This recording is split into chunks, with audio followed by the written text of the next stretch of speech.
When I'm working in my shop, I like to have a few routines in order to help me to get consistent results when I'm building a project. So I thought I'd share one of those routines and the tools that go along with it. And it has to do with layout and marking. Now, a lot of folk I know will use a tape measure and a combination square to do most of their layout. And I get it, but I found that what works best for me instead is to use a series of metal rulers and a mechanical pencil to get the job done. Now, yeah, you can tell I'm using all the Woodsmith stuff here, but that's because it's where I work. It doesn't really matter on the specific brand. What I'm looking for is consistency. And when it comes to metal rulers, what I like is that I can have a relatively rigid, fixed set of reference points for creating my layout. And then the mechanical pencil, I like using a 0.7 millimeter lead because it gives me a consistent width line compared to a regular pencil. And the 0.7 is a little bit larger and easier for me to see on most of my project parts. So let's see what I'm talking about. So let's see how this works in a couple of real-world scenarios. Now, most of the time when I'm working on project parts, they're going to be relatively narrow for the pieces that I'm building. And whether they're this long or a little bit longer, most of the work that I'm laying out are joinery details, tenons, rabbets, dados, and grooves. So I don't need something really large. So I can get away with using just a 6-inch rule. So if I wanted to lay out a tenon on the end of my piece, I can set up a reference piece off the end, make a mark at, say, 2 inches, and I can use that then along with a small square to define where either a cut line needs to go or a tenon. If I need to carry that around, a nice small square like this makes it easy to transfer those marks across an edge or around all 4 sides. And in fact, having a larger tool like a 12-inch combination square is just going to get in the way and feel a little bit more clumsy. Now, on larger pieces where the 6-inch ruler doesn't work, I can do the same thing with a 12-inch ruler if I need to make specific marks. Now, if I'm working with power tools, say I need to cut this piece to 10 inches long, I can make the mark at 10 inches either on the face or on one of the edges. And that's really all the mark that I need and to be able to go over to the table saw and make this cut. And here's another reason that I like working with metal rulers. It's because I can use the same tools for layout and setting up my other tools. So while I draw the lines and mark the lines with the ruler, I can take the ruler with me, set up the table saw rip fence, even set the blade height. I can do the same thing over at the miter saw, bandsaw, router table, whatever it is that I need to be working. And like I said, consistency is the real name of the game. Now, for larger pieces, when I'm working with plywood, I'll step up to like an 18-inch rule for this. Now I can use the rule to get across most of the joinery details or other things that I need to measure and mark using the edge or the end of a piece to make those marks. Now, this covers most of the sizes of parts that I usually end up making. When things get a lot bigger, then I go back for a little bit of nostalgia and I grab an old school folding ruler. Now, I'm not talking one of those flippy floppy rulers. This one is a 2-foot folding rule that extends out and will extend the capacity beyond what I can do with the 18-inch ruler.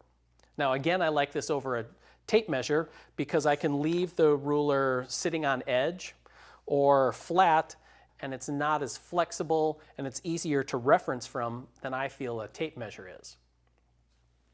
Now, there are times when I need more than just a mark and I need to make a reference line.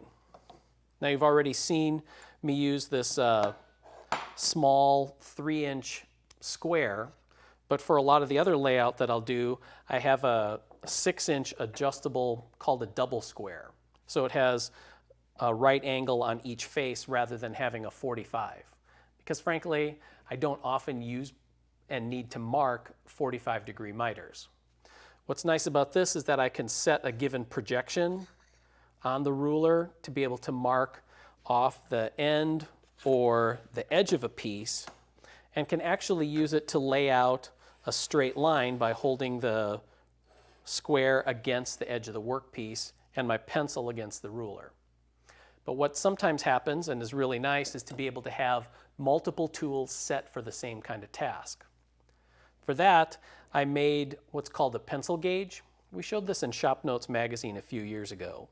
It's a solid wood head that has a pair of adjustable brass arms in it. And those arms have holes drilled on either edge. So you can use a ruler now and set a given projection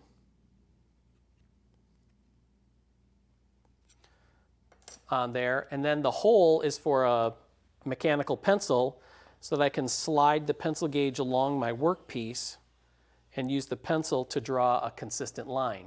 The pencil's not going to slip out and make a crazy mark.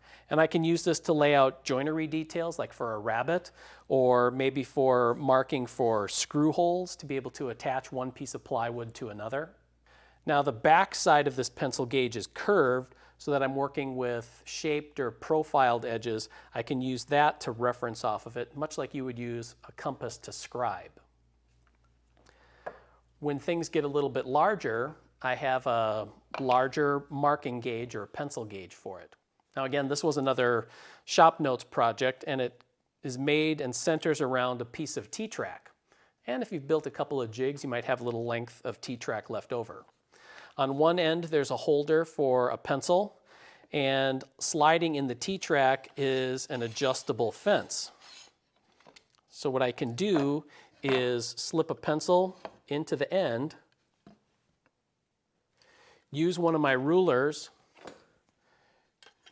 to mark, to lay out the length or the width of cut that I need, lock the fence in place, and just like the pencil gauge, can slide and make consistent marks along an edge or the end of a piece to be able to make accurate layout marks and create straight lines. Now you can see that it's really clear and easy for me able to do that. But this particular marking gauge has another useful feature on it, in that you can take the head off and slip on another head that has a little dowel on the back side.